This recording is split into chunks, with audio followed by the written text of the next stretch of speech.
Est-on déjà le soir ou est-ce toujours l'après-midi? Le soir, très bien. Alors, bien le bonsoir, mesdames et messieurs. Nous avons eu une longue journée. Nous avons tenu une longue séance ce matin et 2 séances plus écourtées dans l'après-midi. Chaque session de l'après-midi s'est tenue avec l'une des 2 parties isolément. Et ce matin, cette réunion qui a été tenue était une réunion conjointe avec les 2 parties. Nous avons parlé de l'organe de transition, mais ces discussions étaient tout à fait préliminaires. Chaque partie s'est exprimée et a indiqué ce qu'elle attendait de cet organe. Nous avons également abordé les questions humanitaires pour nous mettre à jour de ce qui se passe, notamment en ce qui concerne Homs et les négociations en cours entre les autorités syriennes et la délégation des Nations Unies sur place.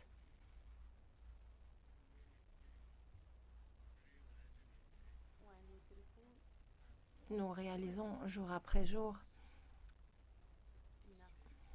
que les 2 parties semblent vouloir poursuivre le dialogue, mais le fossé qui les sépare demeure très profond et très large.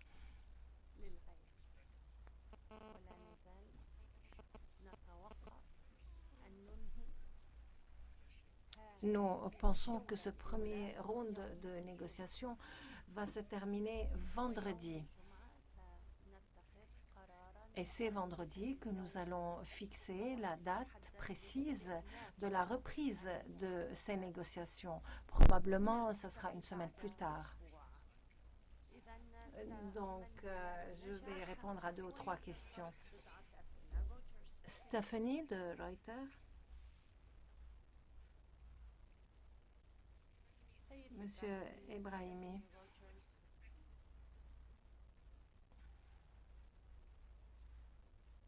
Allez-y, madame. Qu'espérez-vous réaliser, monsieur Ebrahimi, avant de lever toutes les séances vendredi? Quels résultats attendez-vous d'ici là? Est-ce que vous allez envoyer les 2 parties pour consulter leurs alliés sur place et après vous rendre compte du résultat de leurs négociations? Monsieur Ebrahimi, en un mot, je ne m'attends pas à ce qu'on réalise quoi que ce soit de substantiel d'ici vendredi. Je suis déjà très satisfait de voir le dialogue se poursuivre, de constater que nous avons pu briser la glace et que nous allons nous séparer vendredi.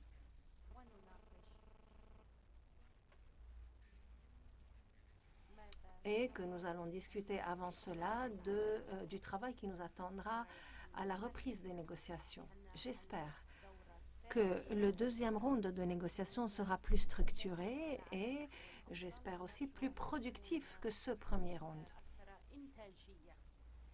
Donc, je ne suis pas déçue parce que je ne m'attendais pas à réaliser beaucoup de résultats pendant ce premier round. Je savais très bien au préalable que nous allons tout simplement commencer à se parler et notamment à convenir pour poursuivre la voie du dialogue. Je pense que c'est le résultat que nous avons réalisé. Haïssam Zaidi du journal Al-Watan irakien. Monsieur Ebrahimi, il reste seulement quelques jours pour les négociations. Est-ce que vous vous attendez à ce que les résultats de ces négociations, si résultats il y a, seront à la hauteur de la gravité de la situation en Syrie? Eh bien, je dois vous dire que les résultats que nous allons réaliser ne répondent point à la gravité de la situation ni aux attentes du peuple syrien. Cependant, ce peuple syrien, depuis 3 ans, assiste à la séparation des deux camps qui ne se sont jamais assis pour discuter, pour dialoguer. Donc, je suis tout à fait convaincue qu'il n'y a pas de baguette magique qui puisse les persuader de s'asseoir face à face et de franchir les pas ou d'escamoter les étapes. Mais je pense que si nous parvenons à lancer le dialogue, c'est déjà un pas en avant. Monsieur Ibrahimi, vous avez dit que le fossé est très large entre les deux parties. Aujourd'hui, nous avons eu des consultations techniques entre Américains et Russes. Est-ce que vous pensez que nous pouvons avoir recours à ces deux forces externes ou est-ce que vous vous situez au-dessus de ces influences? Monsieur, je suis en contact avec les Russes, avec les Américains ainsi qu'avec d'autres partis.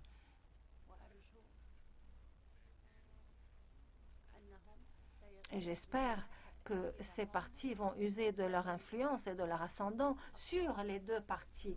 Je suis même sûre qu'ils vont utiliser cet ascendant à meilleur escient à l'avenir. Merci. Kamal Elouani de la chaîne Al-Hurra. Monsieur Ibrahimi, j'aurais une question.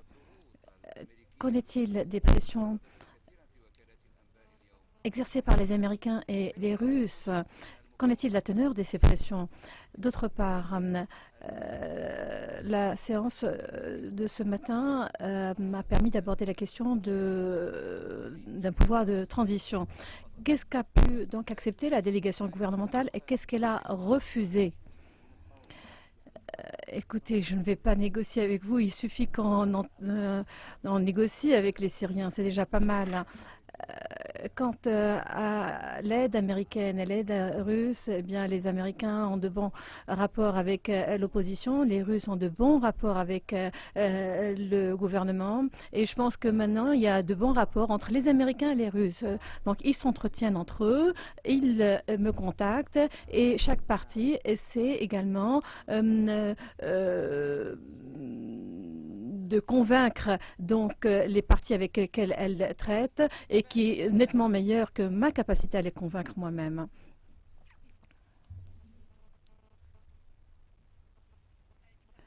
Isabel Sacco de l'agence espagnole. Monsieur Brahimi, eu égard aux différences entre les deux parties, c'est-à-dire quelles sont leurs priorités, donc quels sont les points que chaque partie voudrait aborder en priorité, points qui sont donc énoncés dans le communiqué de Genève. Eh bien, est-ce que vous pensez avoir des groupes de travail lors de la prochain tour de négociation? Est-ce que vous pensez que cela sera utile? Écoutez, merci de cette proposition, je la retiens. Dernière question. Je vous remercie. Monsieur Ibrahimi, vous êtes de la chaîne Sama Hana Saleh. Monsieur, vous avez dit que vous ne vous attendez pas à réaliser grand-chose, mais jusqu'à quel point, Monsieur Ibrahimi, les Nations Unies et la médiation internationale est donc tout à fait neutre, et ceci pour aboutir à un terrain d'entente? Ne me dites pas que c'est une question minée. Si, madame, c'est une question minée. Est-ce que vous avez un doute quant à la neutralité des Nations Unies? Nous sommes tout à fait neutres, madame. Nous sommes avec le peuple syrien à 100%. De tout cœur avec le peuple syrien et nous essayons donc d'engager les parties syriennes pour qu'elles se rapprochent l'une de l'autre, pour qu'elles abordent le peuple syrien de la même façon. C'est tout pour aujourd'hui.